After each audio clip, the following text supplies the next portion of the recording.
사랑하는 성도님 여러분, 우리 교회는 지금 주일학교 각 부서가 여름 행사들을 가지고 있습니다. 어린 영아부에서부터 시작하여 유아부, 유치부, 초등 1부, 2부, 3부가 행사를 이제 마쳤고, 사청년회와 행복나눔부는 오늘까지 행사를 가지고 이제 다음 주일부터는 중등부와 고등부 3청년회가 행사를 가질 예정입니다. 그러니까 9개 부서와 행복나눔부 3청년회까지 합쳐서 모두 11개 부서가 여름 행사들을 가지고 있는 것입니다. 교회가 해야 할 가장 중요한 사역 중에 하나는 다음 세대를 잘 키우는 것입니다. 정말 그렇습니다. 다음 세대를 잘 키워야 교회가 소망이 있는 것입니다. 교회가 무엇입니까? 교회는 사람을 키우는 곳입니다. 교회가 사람을 키워내지 못하면 교회는 아무런 희망이 없습니다. 미래 세대가 없는 교회에 무슨 미래가 있으며 다음 세대가 없는 교회에 무슨 다음이 있겠습니까? 그래서 오늘 아침에는 본문을 중심으로 다음 세대 부흥을 이루는 교회라는 제목으로 말씀을 상고하고자 합니다. 우리의 간절한 마음의 소원을 담아서 한번 같이 하시겠습니까? 다음 세대 부흥을 이루는 교회.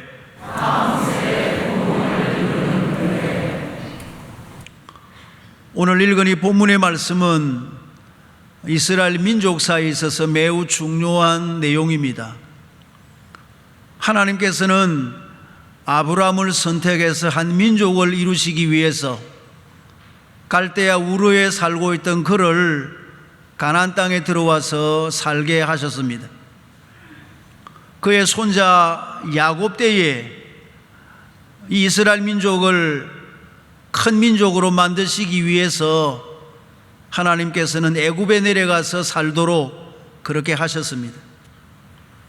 430년이 지난 이후에 이스라엘의 20세 이상 남자 장정들이 약 60만이 되었을 때 하나님께서는 그들을 애굽에서 나오도록 그렇게 명령을 하셨습니다. 그들을 가리켜서 출애굽 1세대라 그렇게 말을 합니다. 그리고 그들이 광야에서 생활을 했기 때문에 광야 세대라 그렇게 부르기도 합니다. 그들은 광야 40년 동안 놀라우신 하나님의 이적들을 경험했습니다. 예를 들면 애굽에서 10가지의 재앙을 내린 사건이라든지 홍해바다를 육지와 같이 걷는 일이라든지 또 구름기둥과 불기둥이 그들과 함께하고 만나와 메추라기를 40년 동안 그들이 먹었으며 바위에서 물이 나와서 그 물을 마시고 40년 동안 의복이 헤어지지 아니하는 이런 놀라우신 하나님의 이적들을 그들은 경험하면서 살았습니다. 모세는 그의 시종이었던 여호수아를 후계자로 잘 길렀습니다. 모세가 죽은 후에 이스라엘 백성들은 여호수아의 인도로 가나안 땅에 들어가 살게 되는데 그들을 가리켜서 출애굽 2세대라 그렇게 말을 합니다. 그리고 그들은 가나안 땅을 정복했기 때문에 가나안 정복 세대라 그렇게 부르기도 합니다. 여호수아는 위대한 지도자였습니다. 하나님께서 함께 하심으로 요단 강을 건너서는 여리고성을 점령하고 아이성을 함락시키고 가나안 땅의 여러 성을 다 점령을 하고 난 이후에 그 땅을 이스라엘 백성들에게 다 분배를 하고 그 땅에 정착해서 살도록 그렇게 했던 지도자였습니다.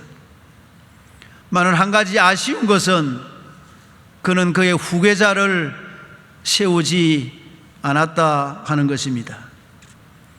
자, 그렇게 되자 여호수아가 죽은 후에 이스라엘에는 큰 문제가 생기게 되었습니다. 오늘 본문 2장 7절에 보면 백성이 여호수아가 사는 날 동안과 여호수아 뒤에 생존한 장로들, 곧 여호와께서 이스라엘을 위하여 행하신 모든 큰 일을 본 자들, 그들이 사는 날 동안에는 여호와를 잘 섬겼습니다. 그런데 문제는 여호수아가 세상을 떠나고 그 세대의 사람들이 다 세상을 떠나고 나니까 그 이후 세대가 일어나게 되는데 심각한 문제가 생기게 된 것입니다. 그들은 출애굽 3세대들로서 가나안 땅에서 태어난 그런 세대들인데 그들의 세대에 와서 영적으로 아주 심각한 문제가 발생하게 된 것입니다. 그것이 무엇인고 하면 오늘 본문 10절이 말하는 이 내용입니다. 그 후에 일어난 다른 세대는 여호와를 알지 못하며 여호와께서 이스라엘을 위하여 행하신 일도 알지 못하였더라. 다음 세대가 아니라 완전히 다른 세대가 되어버린 것입니다. 여호와를 알지 못할 뿐만 아니라 여호와께서 무슨 일을 하셨는지 그 행하신 일도 그들이 알지 못했다 하는 것입니다. 그뿐만 아니라 그 후손들이 아주 비참한 삶을 살아가기 시작하는데 그 뒤에 나오는 11절에 보면 이스라엘 자손이 여호와의 목전에 악을 행하여 바알들을 섬기며 그 가나안 땅에 우상 바알을 섬기기 시작을 했고 13절에 곧 그들이 여호와를 버리고 바알과 아스다롯을 섬겼으므로 시돈 사람의 여신 아스다롯을 섬기기 시작을 했고 14절에 여호와께서 이스라엘에게 진노하사 노략하는 자의 손에 넘겨 노략을 당하게 하시며, 이 노략이라는 것은 사람과 재물을 빼앗아가는 것을 말하는데 다 빼앗기게 하나님께서 하신 거예요. 뿐만 아니라 15절에 그들이 어디로 가든지 여호와의 손이 그들에게 재앙을 내리시니, 여호와의 손이 복을 내리시는 것이 아니라 이들에게 재앙을 내리시는데 그들의 괴로움이 심하였더라. 너무도 비참한 삶을 그 이후의 세대들이 살아가기를 시작한 것입니다. 그 시대를 사사시대라고 하는데, 이 사사기서 마지막 21장 마지막 25절에 이렇게 말씀을 맺고 있습니다. 사람이 각기 자기의 소견에 옳은 대로 행하였더라.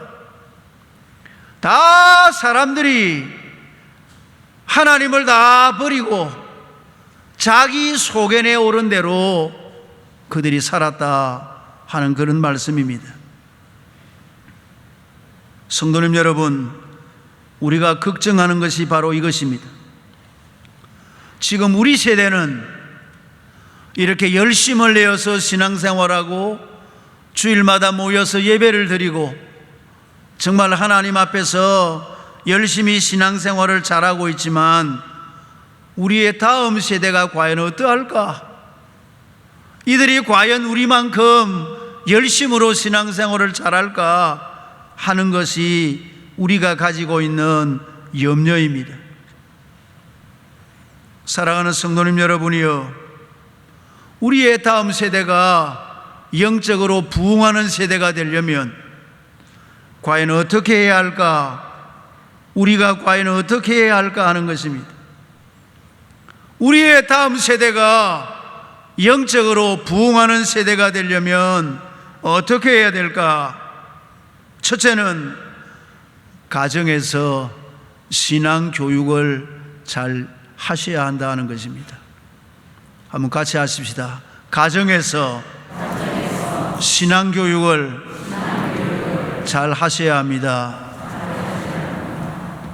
오늘 본문 10절에 그 후에 일어난 다른 세대는 여호와를 알지 못하며 여호와께서 행하신 말 일도 알지 못하였더라. 여러분, 왜 그 다음 세대가 여호와를 알지 못합니까? 부모 세대가 여호와를 잘 아는데 왜 그 다음 세대가 여호와를 알지 못하는가 하는 것입니다. 그 이유가 무엇이겠습니까? 아마 그 이유를 이렇게 말하는지 모르겠습니다. 우리가 가나안 정복 전쟁을 하느라고 너무 전쟁의 시간과 모든 건강을 다 빼앗겨 버리고 우리 자녀들 교육할 시간이 없었습니다. 그 가나안 정복 전쟁하느라고 아이들 가르칠 겨를이 없었습니다. 그렇게 이유와 핑계를 말할 수가 있을까요? 분명한 것은 부모 세대가 자녀들 세대에 여호와를 가르치지 않았고 여호와께서 행하신 일을 가르치지 않았기 때문에 그 다음 세대가 알지 못했다 하는 것입니다. 그렇습니다. 성도님 여러분, 신앙교육의 첫 번째 교실은 가정이요, 첫 번째 교사는 부모들입니다. 모든 신앙교육의 첫 번째는 가정에서 부모를 통하여 이루어진다는 이 사실을 우리는 잊어서는 안 됩니다. 우리나라의 교육 열의는 세계에서 1등입니다. 얼마나 우리 부모님들이 자녀들에 대한 교육의 열의가 높은지 통계청에서 발표한 지난 2019년도 우리나라 사교육비가 21조 원입니다. 21조 원. 이 21조 원을 아이들 숫자로 나누면 지난 한 해 동안 평균 학생 1인당 월 평균 사교육비가 32만 원입니다. 32만 원. 이것은 통계청에서 나온 통계니까 아주 정확한 자료입니다. 물론 이제 돈을 많이 쓰는 아이들도 있을 거고 사교육을 안 시키는 부모도 있겠지만은 우리나라 아이들의 평균 월 한 달에 평균 사교육비가 32만 원을 사용하고 있다. 엄청난 금액을 아이들을 위해서 쏟아붓고 있습니다. 우리 부모님들은 아이들 한번 잘 키워보고 아이들을 위해서라면 이런 새벽부터 밤늦은 시간까지 피곤한 줄도 모르고 일하고, 엄마들도 아이들을 위해서 그 아이들 그 사교육비 학원비 좀 마련할 거라고 그 일하러 아르바이트 일하러 가고 말이야. 엄마들도 얼마나 아이들을 위해서 정성을 많이 쏟느냐 하는 거예요, 우리 부모님들이. 그러면 도대체 아이들의 무엇을 위해서 그렇게 시간과 땀과 눈물과 모든 것을 다 쏟습니까? 부모가 아이들을 좋은 대학에 보내고, 그래서 좋은 직장에 가게 하고, 그래서 좋은 배필을 만나서 결혼을 하고, 그래서 나중에 안정되고 편안한 삶을 살게 만들어 주겠다. 이 아이를 잘 키워서 그런 아이로 만들어 주겠다. 이런 부모님들의 마음을 가지고 대부분이 이렇게 하시죠. 여러분, 그것이 잘못된 것은 아닙니다.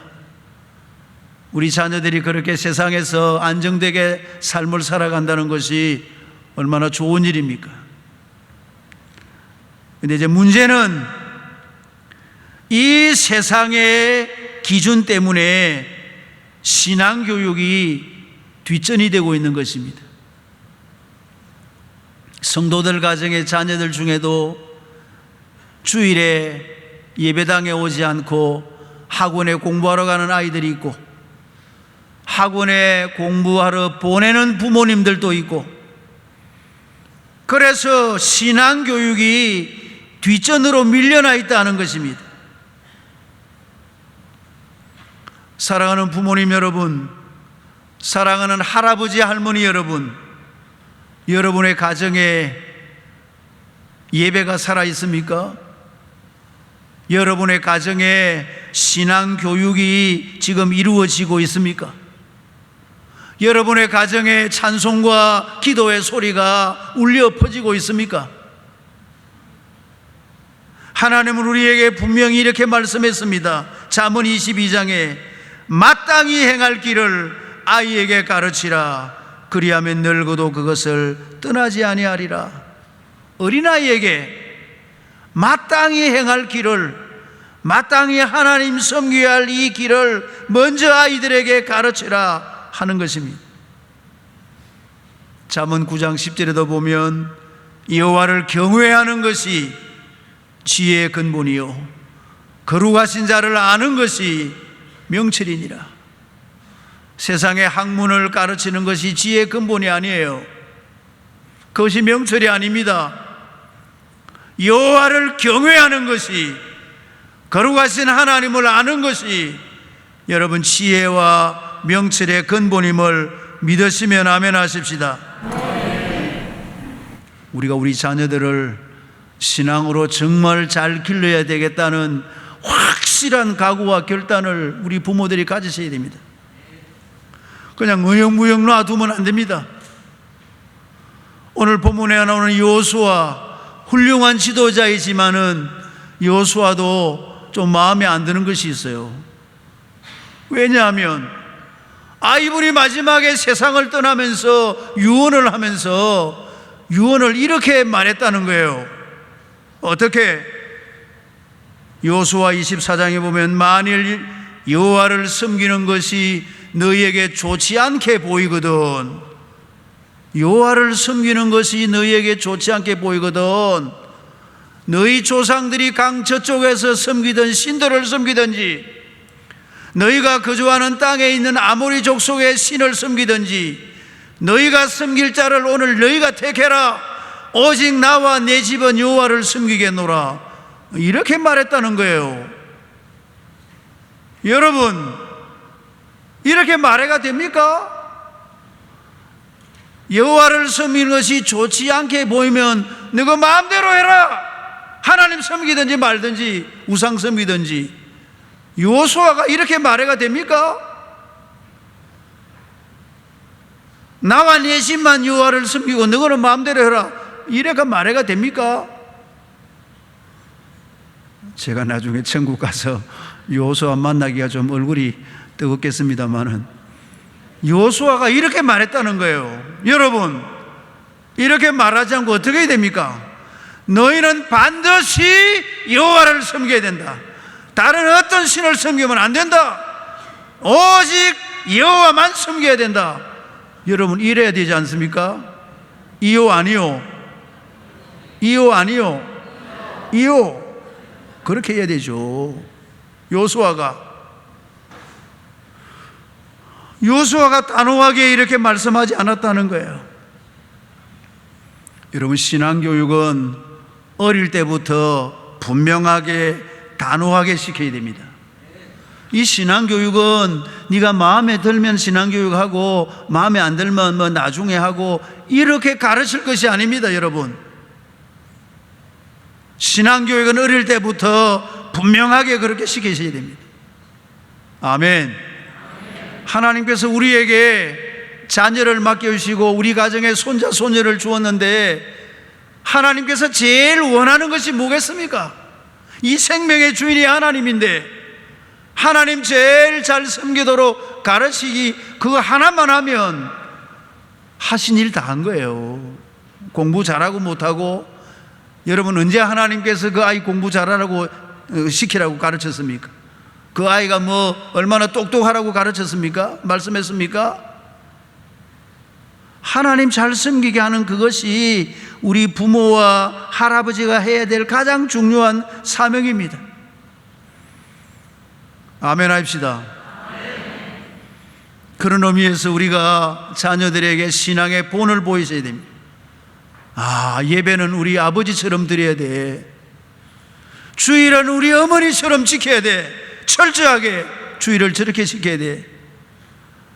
우리 사랑하는 자녀들에게 신앙의 본을 보이고, 신앙교육의 최고의 방법은 가정예배입니다. 그 이상 아무것도 없습니다. 가정에서 찬송 부르고 말씀 읽고 기도하고, 네가 오늘 성경에서 받은 감동되는 게 뭐냐 물어보고, 그래서 아이들을 위해서 기도해주고, 아이들도 자꾸 기도하게 만들고, 그러면 기도가 훈련이 되고 늘어서 아이들도 기도를 술술 잘하게 되고. 여러분, 신앙교육의 제일 중요한 방법은 가정예배입니다. 우리 가정에서 자라는 자녀들에게 꼭 신앙을 유산으로 물려주시는 축복의 가정들이 다 되시기를 주님의 이름으로 축원합니다. 우리의 다음 세대가 영적으로 부흥하는 세대가 되려면 첫째는 가정에서 신앙교육을 잘 하셔야 되고, 두 번째는 우리 교회에서 신앙교육을 잘 하셔야 됩니다. 교회에서. 우리가 교육의 3요소라고 하면 교사와 학생과 교육 내용, 이 세 가지를 교육의 3요소라고 합니다. 이 학생을 잘 가르치려면 교사가 좋아야 되고 교육 내용이 좋아야 됩니다. 첫째는 신앙교육을 잘 하려면 교사가 훌륭하셔야 됩니다. 첫째는. 옛날에 로마 제국에서 유대인들을 핍박하고 죽일 때 제일 먼저 잡아서 죽이는 대상이 랍비, 교사, 선생이에요, 선생. 유대민족은 랍비를 죽이면 교육도 안 이루어지고 민족성도 잃어버리고, 랍비를 잡아 죽이는, 랍비를. 그 말은 랍비가 가장 중요하다는 것입니다. 교사가 가장 중요하다는 것입니다. 우리 국가의 미래가 교사들의 손에 달려 있습니다. 우리 교회의 미래가 교사들에게 달려 있습니다. 그렇지 않습니까? 선생님들의 아이들을 잘 가르쳐야 우리나라에 소망이 있죠. 교회의 선생님들의 아이들을 잘 가르쳐야 우리 교회가 장차 소망이 있지 않겠습니까? 그런 의미에서 우리 선생님들은 정말 자부심을 가지시고, 우리 성도님들은 선생님들을 늘 격려하고 위로하고 응원하고 잘하신다고 칭찬하고.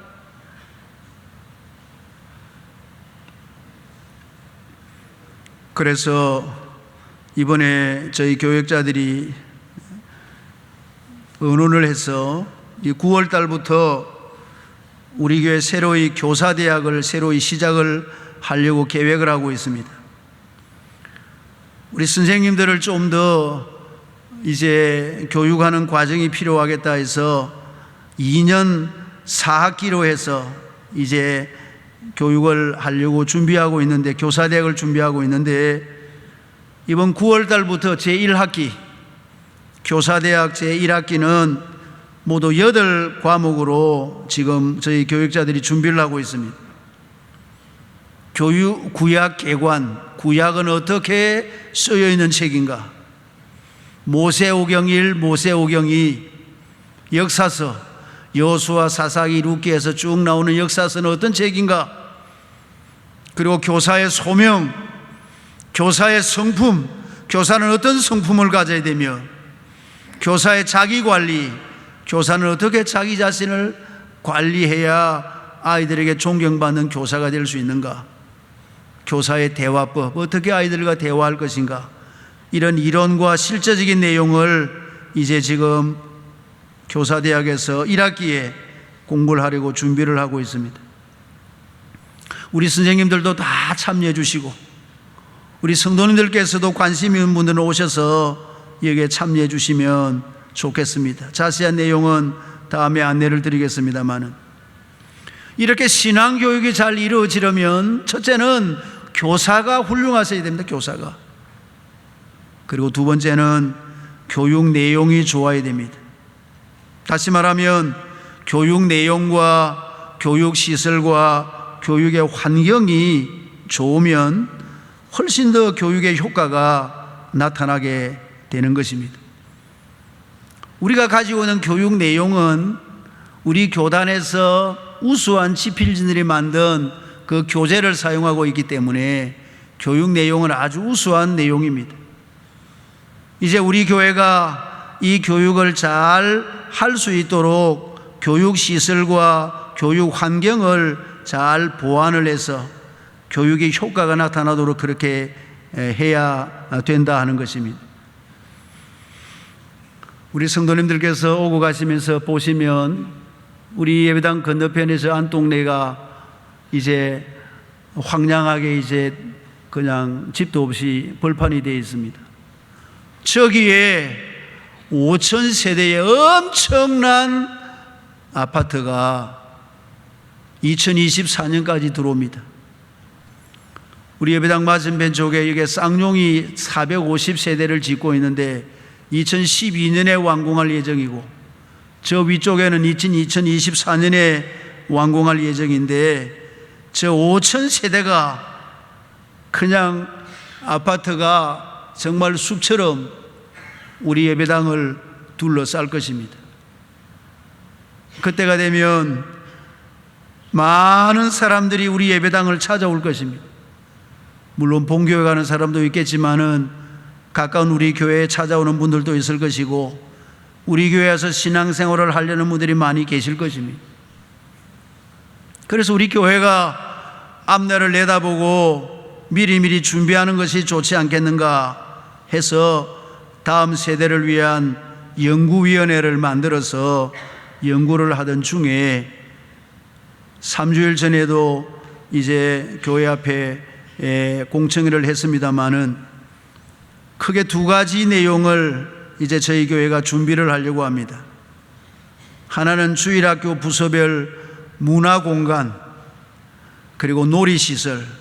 여러분, 아이들이 예배당에 와서 예배를 드리고 나면 애들이 머물 수 있는 공간을 만들어 줘야 되는데, 아이들이 머물 수 있는 공간, 놀이 공간이 잘 없어요.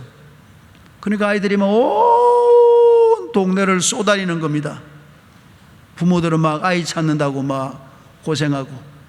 그래서 이쪽에 푸르지오 아파트 놀이터 가서 놀다가 그 관리인한테 쫓겨나고 아이들이. 그래서 우리 아이들이 쉴 수 있는 이런 문화공간과 놀이시설을 우리 교회가 마련해 줘야 되겠다. 또 주일학교 부서별로 교육 기자재를 보완을 해서 교육이 효과 있게 이루어지도록 해야 되겠다. 그렇게 이제 연구를 젊은 분들이, 또 젊은 부모들의 그 의견을 많이 경청을 해서 이제 준비를 했는데, 3주일 전에 공청회를 했습니다마는 듣지 못한 분들, 성도님들이 대부분이시니까 제가 간략하게 소개를 드리면, 어린 유아부, 유치부, 우리 초등부, 이런 어린 아이들을 위해서 우리 드림센터 지하 1층에 B103호가 있는데, 이 방을 이제 아이들을 위해서 좀 고치려고 합니다.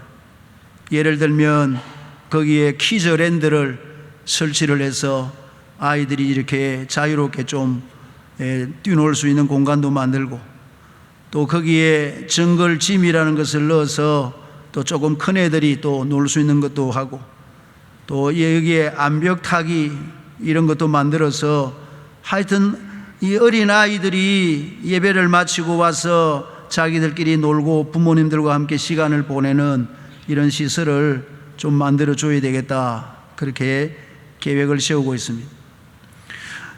드림센터 5층에 올라가면 독서실과 도서실이 있는데, 사실 도서실이 크게 활용이 많이 못 되고 있습니다, 그동안에. 그래서 이 방에는 우리 중고등부와 청년들이 좋아하는 그런 복합 문화 공간을 이제 설치를 할 계획이 있고, 또 중고등부와 청년들이 좋아하는 이제 그런 공간을 만들어서 그들에게 또 교제 장소 또 모임의 장소를 제공을 하려고 그렇게 생각하고 있습니다. 그리고 드림센터 5층에는 비어있는 큰 로비가 있는데 올라가서 보신 분들은 아시겠습니다만은 저 로비를 좀 활용도를 높여야 되겠다. 그래서 초등부나 중고등부 청년들, 우리 어른들도 이용할 수 있는 그런 문화공간, 복합 문화공간을 이제 만들어서 이제 준비를 하고, 또 저기에 미니 도서관을 해서 부모 아이들이 같이 책도 보고 할 수 있는 그런 공간을 했으면 좋겠다. 그렇게 계획을 하고 있습니다. 드림센터 옥상에는 이름은 하늘 정원이라 되어 있는데 사실은 올라가 보면 텅 빈 정원으로 저리 지금 현재 있습니다. 사실은 여기에 우리 초등부, 중고등부 청년들이 좋아하는 그 풋살 경기장, 이쪽에 미니 축구장인데 저를 설치를 해서 아이들이 예배를 마치고 자기들끼리 교제도 하고 또 이런 할 수도 있고요. 만들어 놓으면 지금 이걸 만드는 교회들이 몇 군데가 있는데 아주 유용하게 잘 활용도 하고 안 믿는 아이들을 초청해서 같이 운동도 하고 교제도 하고 전도의 도구도 사용을 하고 이렇게 한다는 거예요. 그리고 그 남아있는 여백에는 하늘 공원도 예쁘게 좀 꾸며서 우리 성도님들이 낮예배 마치고 어디를 갈까 고민되는 분은 차 한잔 들고 하늘 공원으로 올라가서 저기서 차도 마시고 얘기도 하고 하는 그런 장소로 만들면 안 좋겠나 그렇게 생각을 하고 있습니다. 그리고 우리 본당 3층에는 올라가면 복도가 있는데 저 복도도 우리 영아부, 유아부, 유치부 어린아이들을 위한 북카페를 예쁘게 꾸며서 부모님들과 함께 이렇게 사용할 수 있는 공간을 만들고, 또 이제 본당 3층에는 지금 모자실이 있는데 모자실에 아기 어머니를 위한 수유실이 없습니다. 수유실도 이렇게 만들려고 준비를 하고 있습니다. 자, 이렇게 해서 환경도 개선을 하고, 또 교육에서 중요한 것은 교육 기자재인데 중요한 것이 음향시설과 영상시설입니다. 아무리 내용이 좋아도 이 음향이 잘 전달되어야 되고, 또 지금 이 시대는 영상을 가지고 교육하는 시대이기 때문에 이 지금 사용하고 있는 이 기계들을 좀 업그레이드해서 교육에 적합하도록 그렇게 하려고 생각을 하고 있습니다. 그리고 이제 중등부와 고등부 사청전회가 우리 어른들에게 공통적으로 요청하는 것이 우리에게도 방을 하나 주세요. 왜 어른들은 각 지혜별로 지혜실로 다 있는데 우리는 방도 하나 안 줍니까? 방 하나 주이소, 방 하나 주이소. 그래서 아이들에게 어느 방을 줄 것인지 지금 그것도 연구를 하고 있는데 그 아이들이 하여튼 자기들이 이렇게 자기들만의 그런 공간을 요구를 하고 있습니다. 자, 이렇게 해서 쭉 들어가는 비용을 계산을 해보니까 지난주에 말씀드린 것처럼 한 3억 정도의 돈이 필요한 거예요. 그래서 이것을 다음 주일에 작정을 우리가 하려고 합니다. 다음 주일에 낮예배를 마치고 낮예배 시간에 이제 작정을 하는데 작정 목표가 3억 원이에요. 여러분, 이 3억 원은 이제 한 구자가 30만 원에 1000구자를 하면 3억이 됩니다. 헌금 기간이 8월, 9월, 10월이니까 한 달에 10만 원씩, 우리 다음 세대를 위해서 내가 한 달에 10만 원을 절약을 하겠다. 그래서 아이들을 위해서 헌금하면 석 달에 30만 원이 되니까 한 구자씩은 꼭 해주시면 좋겠습니다. 앞서 말씀드린 것처럼 우리나라의 이 사교육비가 아이 하나에 월 32만 원이에요. 이 사교육을 위해서는 32만 원을 쓰는데 매월마다, 우리 교회는 매월이 아니고 이번에 단 한 번이니까 성도님들께서 협조해 주시고, 근데 헌금이라는 것은 여러분 십시일반으로 하는 것이 아닙니다. 하실 수 있는 분들은 많이 하시고 하시기 어려운 분들은 형편대로 하시고, 그게 헌금입니다. 헌금 하실 분은 많이 하셔야 돼요. 저는 집사람과 지난 주간에 의논을 했습니다. 저는 그냥 하면 많이 못해도 제가 명색이 주일학교 교장이거든요. 교장.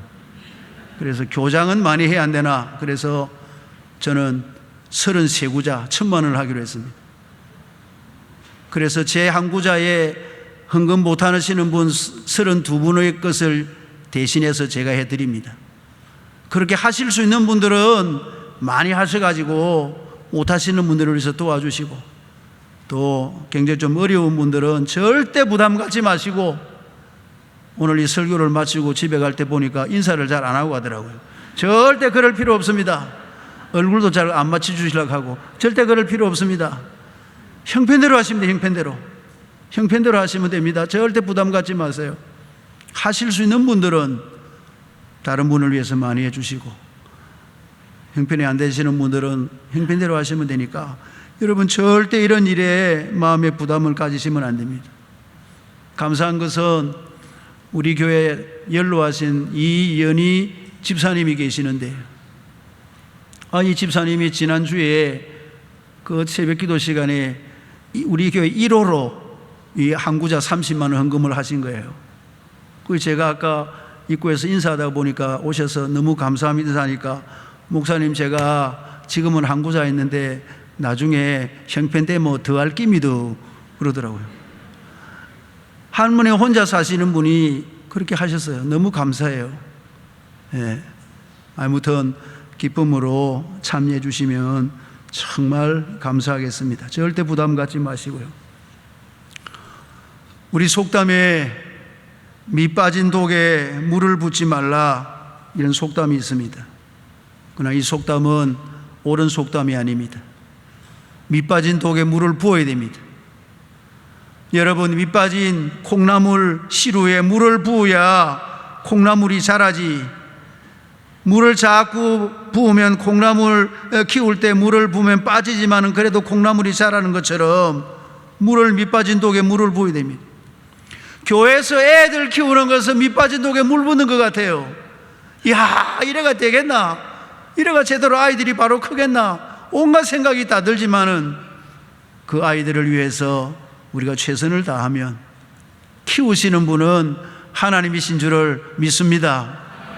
하나님께서 키워가실 것입니다. 10년, 20년 뒤에 우리 교회가 어떤 모습이 될 것 같습니까? 우리보다 더 나은 믿음의 세대가 무럭무럭 자라나야 되지 않겠습니까? 늘 기도해 주시고 선생님들 격려해 주시고 이번 일에도 함께 동참해 주셔서 정말 우리 교회 다음 세대가 새롭게 부흥하는 이런 축복의 교회가 되어지시기를 주님의 이름으로 축원합니다.